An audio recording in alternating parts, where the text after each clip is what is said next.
반갑습니다. 2020 날마다 성경 읽기와 함께하는 구역공과 및 가정예배입니다.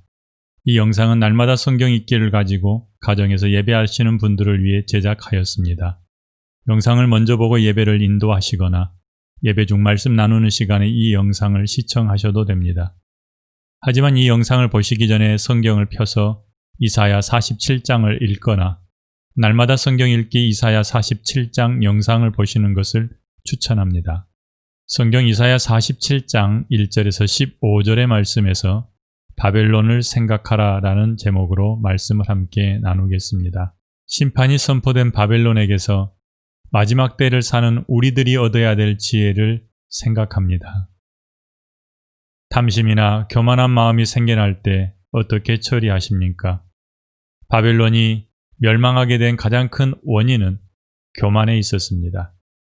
높아지고자 하는 욕심이 바벨론으로 하여금 교만한 마음을 갖게 하였고 그 결과 하나님의 심판을 받게 됐던 것입니다.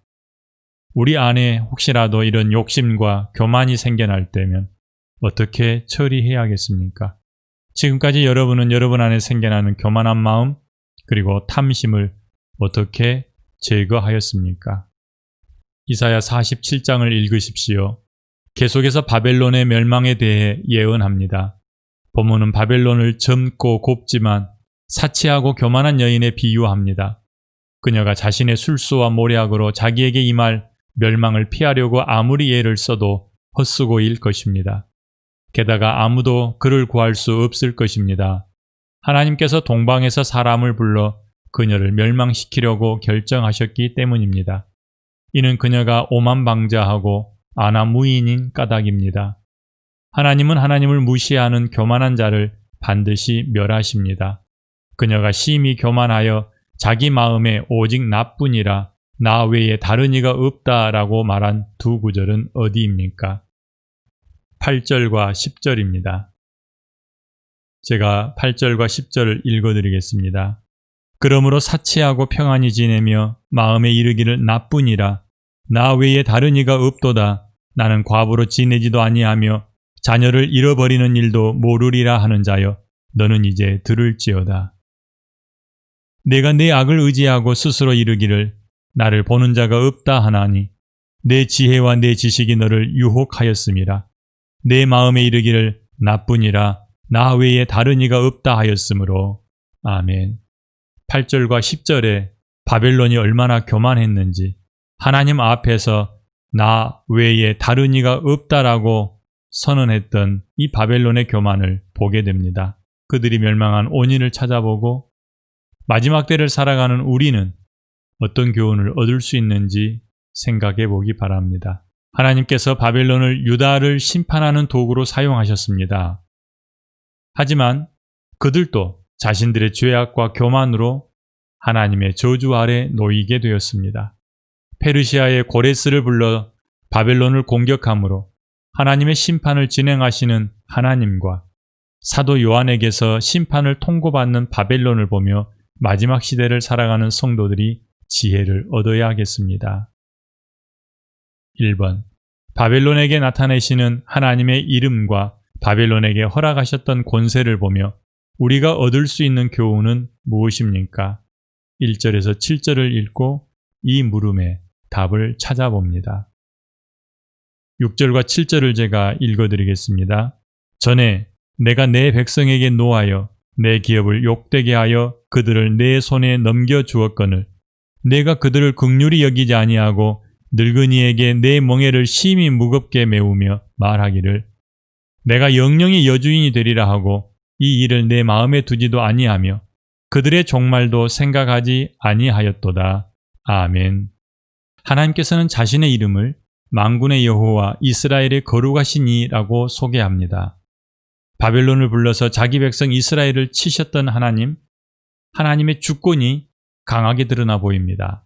이스라엘 향해 가지신 주권, 그리고 바벨론을 향해 가지신 주권, 페르시아 또 기타 나라를 향해 가지셨던 하나님의 주권을 보면서 우리는 충분히 만군의 여호와 이렇게 표현할 수 있을 것입니다. 바벨론에게 유다를 맡기셨지만 유다를 향해서는 여전히 언약을 지키시는 하나님으로 나타나는 것도 눈여겨보아야 합니다. 이스라엘을 바벨론에게 맡겨서 심판 아래 있게 하시고 그들로 하여금 멸망당하기도 하시지만 다시금 페르시아 고레스를 불러서 그들을 해방시켜서 고국으로 돌아가게 하시는 하나님입니다.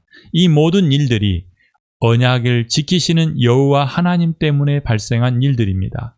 하나님과의 맺은 언약을 지키지 못했기 때문에 바벨론을 들어서 그들을 치게 하셨고 하나님은 그 언약을 아브라함에게 약속하셨던 그 약속을 기억하시고 바벨론의 포로로 살고 있는 유다 백성들을 다시금 불러서 고국으로 돌아오게 하는데 페르시아의 고레스 왕을 통해서 그들을 회복시키시고 계시는 겁니다.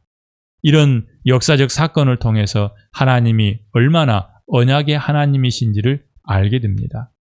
범죄한 자기 백성을 치시는 하나님과 자기 백성을 괴롭히는 바벨론을 내버려두지 않으시는 하나님을 볼 수 있기 바랍니다. 이스라엘의 거룩하신 분위기에 이스라엘은 그분 앞에서 거룩해야 합니다.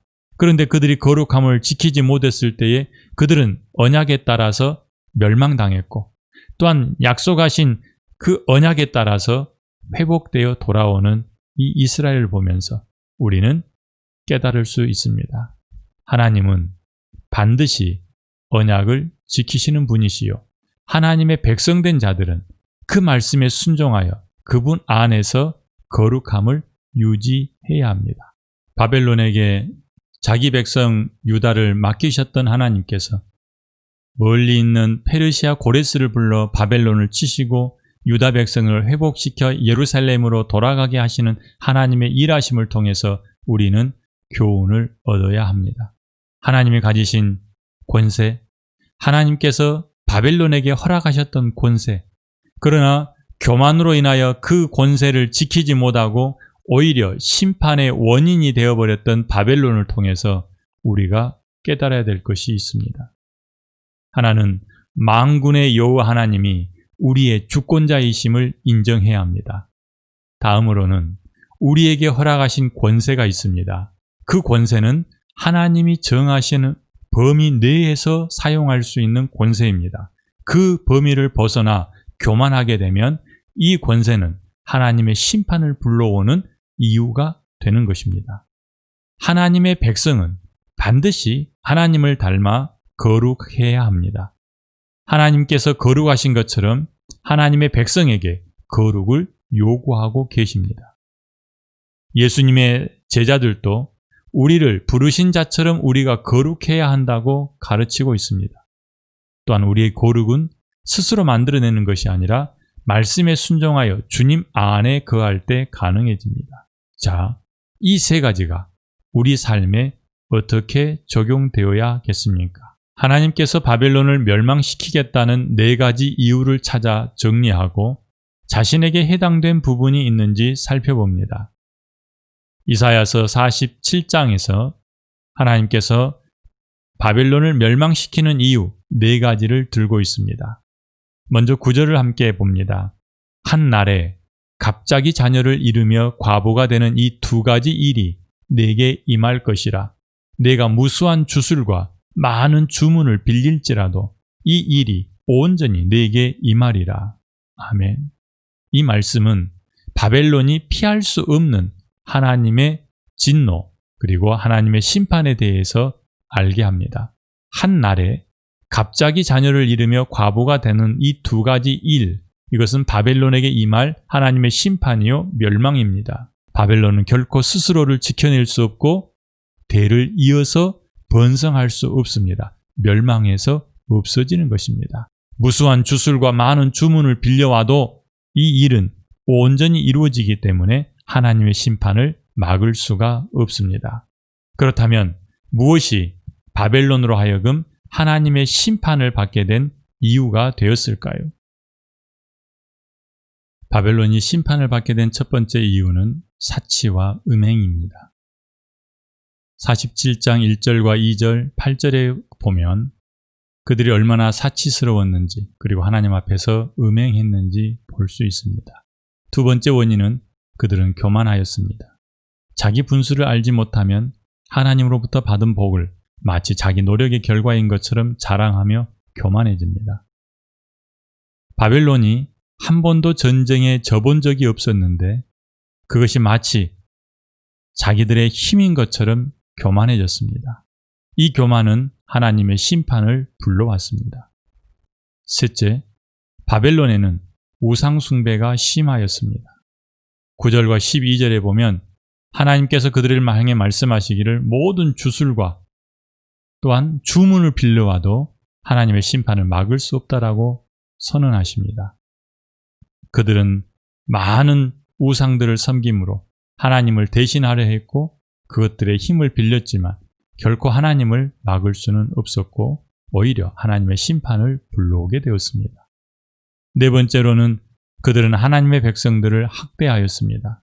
6절 말씀에 보면 하나님께서 자기 백성들을 향해 진노하시고 그 백성들을 바벨론 손에 맡기셨는데 바벨론이 그들을 학대했다. 그래서 하나님이 화가 나셨다라고 말씀합니다.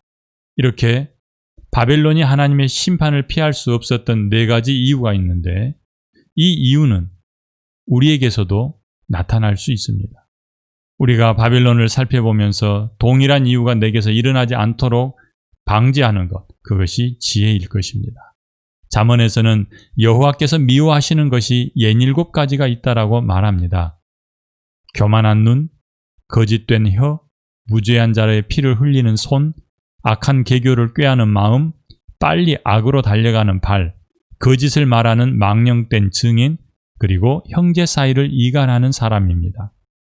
이런 사람은 결코 하나님의 심판을 피할 수 없습니다. 바벨론에게서 나타났던 사치스러움과 음행, 교만, 우상숭배, 그리고 하나님의 백성을 학대하는 일이 하나님의 심판을 가져왔습니다. 바벨론이 멸망당하게 된 네 가지 이유나 잠언에서 말하는 여호와께서 미워하시는 67가지가 우리 속에 있는지 살펴보고 우리를 하나님이 기뻐하시는 거룩한 모습으로 보존해야겠습니다. 다음 성경을 찾아 바벨론에 대한 이사야의 예언과 연관성을 찾아봅니다. 계시록 18장 15절에서 19절, 18장 2절에서 3절, 14장 8절, 17장 5절, 그리고 17장 6절입니다. 이사야서 47장 1절을 보면 처녀딸 바벨론이여 내려와서 티끌에 앉으라. 딸 갈대하여 보좌가 없어졌으니 땅에 앉으라. 내가 다시는 곱고 아리따다 일컬음을 받지 못할 것임이라 라고 말씀합니다. 또 11절에 보면 재앙이 내게 임하리라. 그러나 내가 그 근원을 알지 못할 것이며 손해가 내게 이르리라. 그러나 이를 물리칠 능력이 없을 것이며 파멸이 호련히 내게 임하리라. 그러나 내가 알지 못할 것이니라. 아멘. 1절과 11절에서 우리는 바벨론에게 반드시 심판이 임할 것이라는 것을 알게 됩니다. 이사야 47장에서는 유다를 침략했던 바벨론의 멸망에 대한 예언을 다루고 있는데 요한계시록에 나타난 마지막 심판의 대상을 가리켜 바벨론이다라고 부르고 있습니다. 요한계시록에서는 음료와 그를 따르는 모든 백성과 열국과 방언을 가리켜서 바벨론이라 말합니다. 이것은 하나님과 어린 양을 따르지 않는 모든 불신자들이 바벨론으로 지칭되어짐을 알게 하는 것입니다. 하나님의 마지막 심판을 피하지 못하는 사람들이 가진 특징, 그리고 이사야가 제시한 바벨론의 멸망 원인은 비슷합니다. 그래서 우리는 오늘 반드시 멸망할 것이다 라고 말하는 이사야서 47장의 말씀과 요한계시록 18장 그리고 14장, 17장에 나와 있는 바벨론을 향해서 너희가 심판을 받고 멸망할 것이다 라는 요한의 메시지를 비교해 보면서 얼마나 닮았는지 또 어떤 연관성이 있는지를 살펴보기를 원합니다.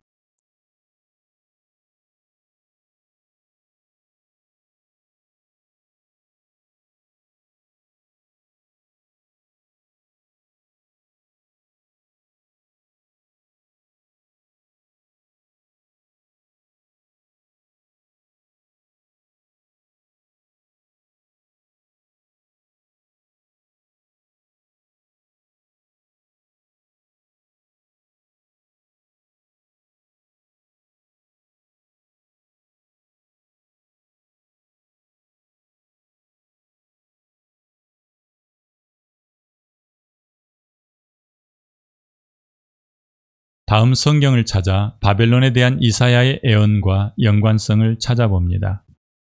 요한계시록 18장 15절로 19절, 18장 2절로 3절, 14장 8절, 17장 5절, 17장 6절입니다.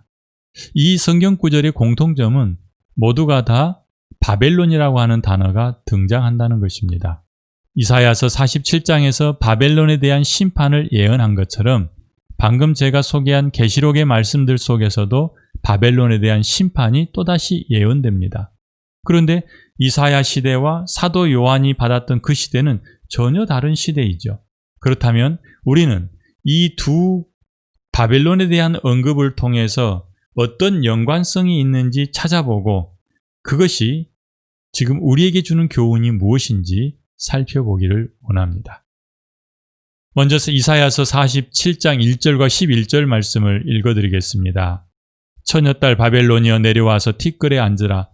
딸 발대하여 보좌가 없어졌으니 땅에 앉으라. 내가 다시는 곱고 아리따다 일컬음을 받지 못할 것임이라. 재앙이 내게 임하리라. 그러나 내가 그 근원을 알지 못할 것이며 손해가 내게 이르리라.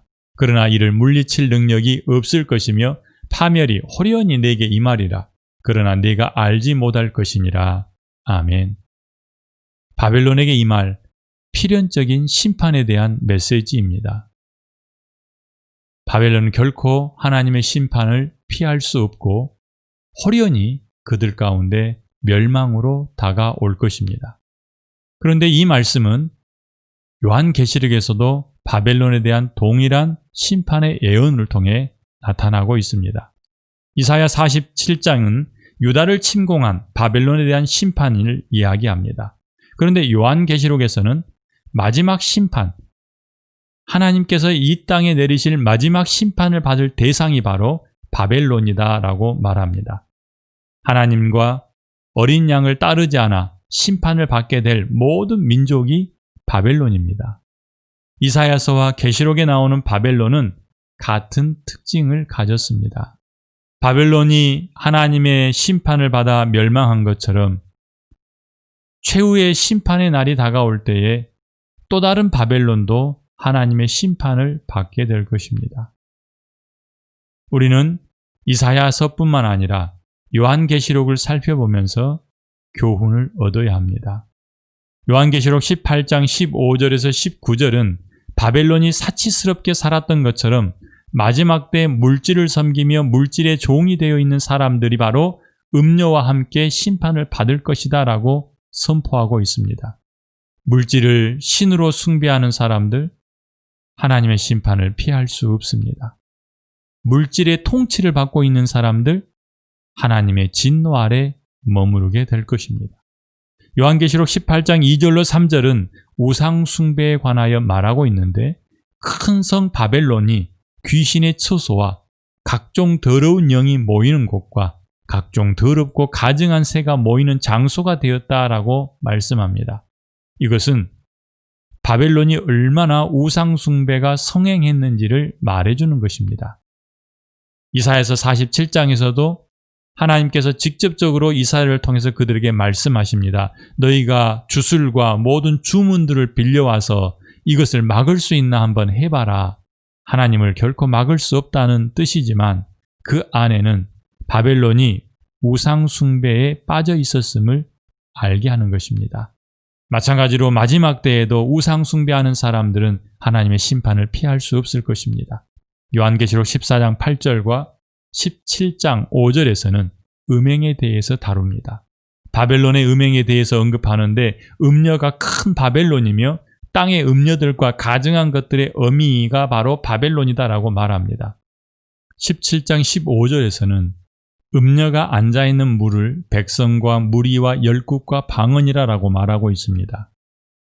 이 말은 음녀가 모든 백성들 위에 앉아 있어서 그들을 다스리고 있고 그들을 음행으로 물들였음을 말하고 있는 것입니다. 하나님을 떠나 음행에 물들어 있는 모든 사람들이 곧 바벨론입니다. 이 바벨론은 하나님의 심판을 피할 수 없습니다. 바벨론이 멸망하는 원인 중에 하나가 음행인 것입니다. 계시록 17장 6절에서는 이 여자가 성도들에게 어떠한 일을 저질렀는지를 말하고 있습니다. 성도들의 피와 예수의 증인들의 피에 취하였다라고 하는데 이 여자는 7머리와 10뿔을 가진 짐승을 타고 있습니다. 이 여자가 바로 바벨론입니다. 이 짐승이 10왕을 가리킴으로 흩어져 있는 모든 민족이 바벨론이라는 것을 알게 합니다. 바벨론이 멸망하는 것은 하나님의 백성을 핍박하였기 때문입니다. 고레스에 의해 멸망하게 될 바벨론과 마지막 심판을 피하지 못하고 망하게 될 바벨론은 서로 연관성이 있습니다. 이사야서를 읽으며 마지막 때를 살아가는 우리는 교훈과 지혜를 얻어야겠습니다. 하나님의 심판의 대상이 되는 바벨론의 행위를 보며 어떤 가치관과 행동으로 마지막 때를 살아야 할지 점검하는 계기가 되기를 바랍니다. 하나님이 우리의 주권자이심을 인정하십니까? 나의 삶을 하나님 손에 맡기고 내가 해야 될 일은 교만해져서 하나님보다 위에 올라가는 것이 아니라 하나님 닮은 거룩함을 유지하기 위해 노력하는 일입니다. 바벨론이나 유다 땅이나 고레스나 모든 나라를 향해서 주권을 가지신 하나님을 보면서 나의 통치자는 하나님이시다라고 선포하고 하나님께 맡길 수 있기를 바라고 내가 지금 해야 될 일은 하나님 닮은 거룩함을 드러내기 위해 힘쓰는 것이라는 사실을 인정하기를 바랍니다.